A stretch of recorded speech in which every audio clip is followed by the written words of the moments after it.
আমি কেন্দ্রীয় শাহী মসজিদের খতিব হিসেবে দায়িত্বরত আছি। সেখানে শুধু কোটা বিরোধী আন্দোলনে ছাত্রদের পক্ষে কথা বলায় আমার চাকরি পর্যন্ত তারা বাতিল করে দেওয়ার পায়তারা করেছিল।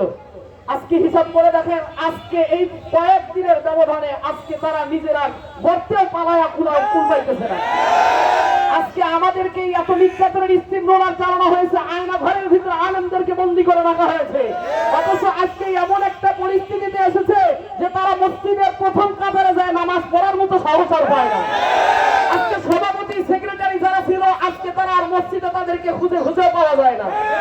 আমরা আলেমরা কথা বলতে গেলে, মাহফিল করতে গেলে তাদের কাছে অনুমতির জন্য ধর্ণা দিতে হতো, কিন্তু আমাদের এখন কোনো অনুমতি নাই। কোরআনের কথা বলবো, কোনো ব্যক্তির অনুমতি নেওয়ার মতো আমরা প্রয়োজন বোধ করি না।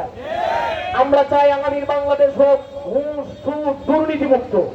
কোন ব্যক্তি যদি আপনাদের এলাকায় সুদ নিতে আসে, ঘুষ নিতে আসে, তাদেরকে ঘুষের পরিবর্তে বাংলাদেশ, আগামীর বাংলাদেশ হবে ন্যায় বিচারের বাংলাদেশ।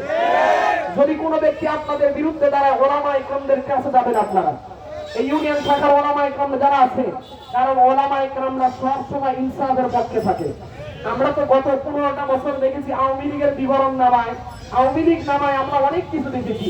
যখনই আওয়ামী লীগ ক্ষমতা এসেছে 2009 সালে, সর্বপ্রথম আগে ন্যায় যারা কথা বলতো, যে সমস্ত